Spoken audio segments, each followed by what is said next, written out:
Remember the Forgotten.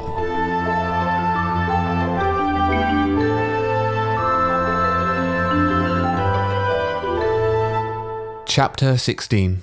The Remembered. Night had fallen once more. With it, Samuel once again led the ever-tentative James and Sapphire onward through the dark wilderness on a path that they knew little of. During their brief detour through the amnesiated town that to them still knew no name, the boy had told the pair all he knew of the Forgotten, of Jade and of her plan to shield her memories from its influence, explaining it all in great detail. Still, it was not enough for either of them to feel at ease. All three of them had left the aimless and panicked town swiftly very soon after, James and Sapphire not yet placated, but with much to think on.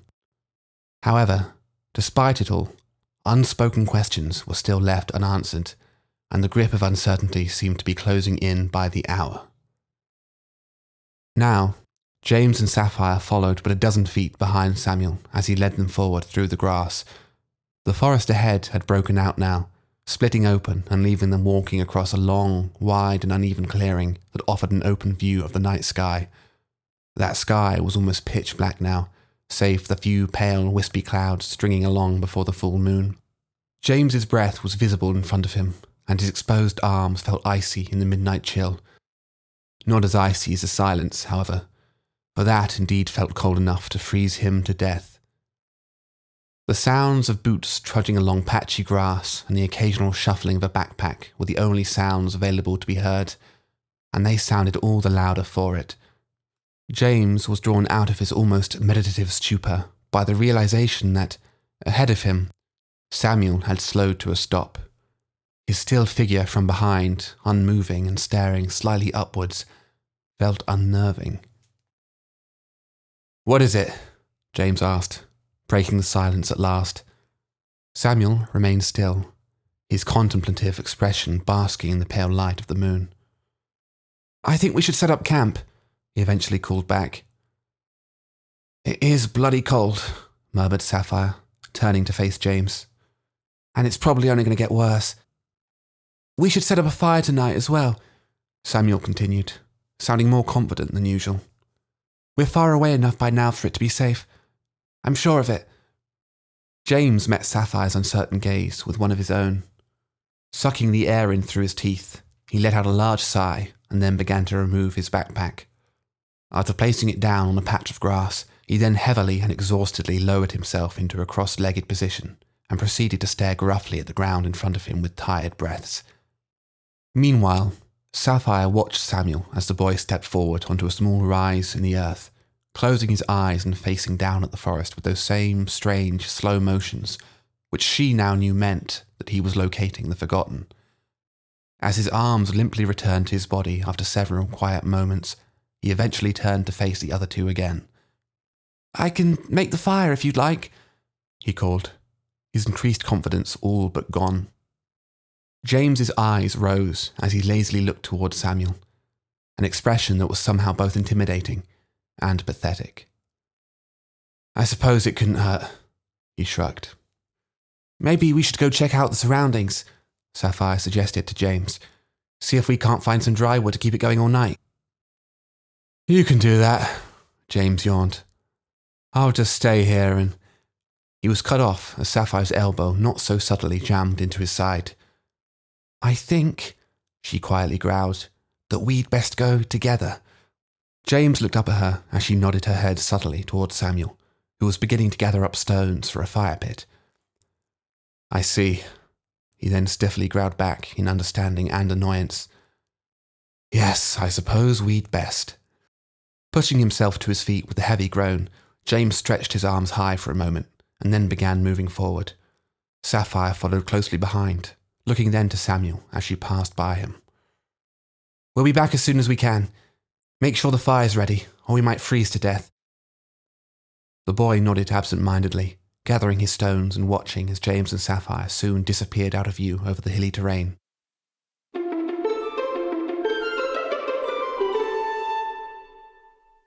The two of them strode onwards in silence, moving forward over sloping ground and dark earth, watching great views into and over the vast forest either side of them, until, eventually, their path brought them upon a large rock formation amongst the other rough terrain, almost protruding from the earth. The sound of rushing water could be heard from beyond, but their gaze was focused only ahead as they moved towards it, walking as if they had yet to find a place that could stop them. Ahead, a small cave-like entrance opened up in the rocky structure, beckoning them forward. The stone walls exuded a deep cold not felt even outside, but there was still a certain feeling of comfort from a roof above their heads as they wandered further within. At the other end of this short stone passageway, a thin sheet of clear water flowed downwards from an unknown source, shined up by slivers of moonlight and pouring down a steep drop into a body of water that lay somewhere below. James stepped forward, peering downwards at the waterfall with a firm expression that suggested, for once, he was deep in thought. "Something isn't adding up," Sapphire called from behind him, her voice echoing lightly against the walls as she crossed her arms, clear she'd been waiting to say it for some time. "A lot of things don't seem to add up these days," James muttered back, still unfocused on the world in front of him. Sapphire continued, ignoring his apathetic response. "We're supposed to be on the run from Jade, right? And she herself is being chased by the Forgotten. And since Samuel always knows where the Forgotten is, we can stay one step ahead of them both." James remained silent. "But that town," continued Sapphire still, "the Forgotten had already passed through it. Wouldn't that mean we're going the wrong way? Wouldn't that mean that both of them are ahead of us?" James's brow furrowed as he continued to peer at the water below. "You think we're heading towards Jade?" Sapphire muttered, her own brow furrowing in thought.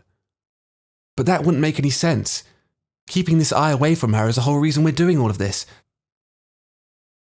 "Sapphire," James called then, his voice somehow softer than usual. "Yes?" "Do you remember back in Virum," he began, "when I'd fought the vampire, and you told me not to be reckless?" "Yes," Sapphire replied. "But what does that have to do with the eye?" "I remember. You said—" James swallowed hard as Sapphire watched him curiously. "You said, 'Don't get cocky. You know what happened to Paz.'" Sapphire sighed at the memory. Yeah?" James stared deeper into the water, its rippling reflections shining up his eyes as silent tears began to well up. I didn't." Sapphire furrowed her brow in confusion at his words. "What? What do you mean?"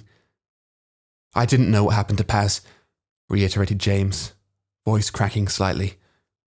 "I still don't. I don't know how I didn't realize."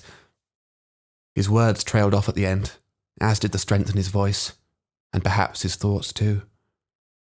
"That can't be," replied Sapphire, before her words suddenly caught in her throat.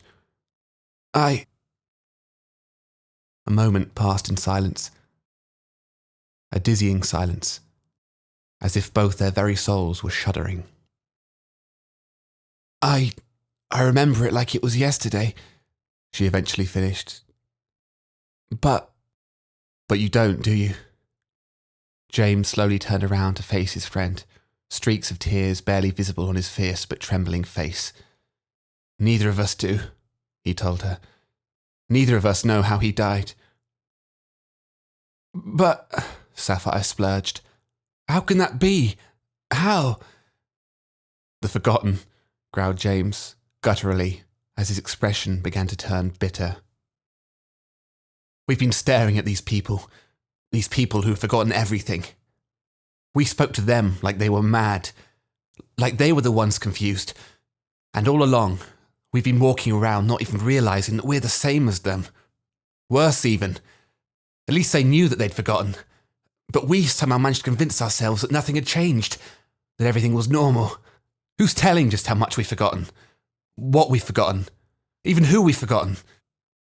James's voice rose as he spoke, a flurry of emotions boiling inside him. "We've been following Samuel for days, thinking that we were in control, And yet he clearly knows so much more than us. He must know what happened to Paz. And he's been hiding it. Sapphire stood still, her eyes unfocused, staring in James's direction. She parted her lips as if to speak, but no words formed. "There's only one thing we can do now," stated James, scowling towards the floor.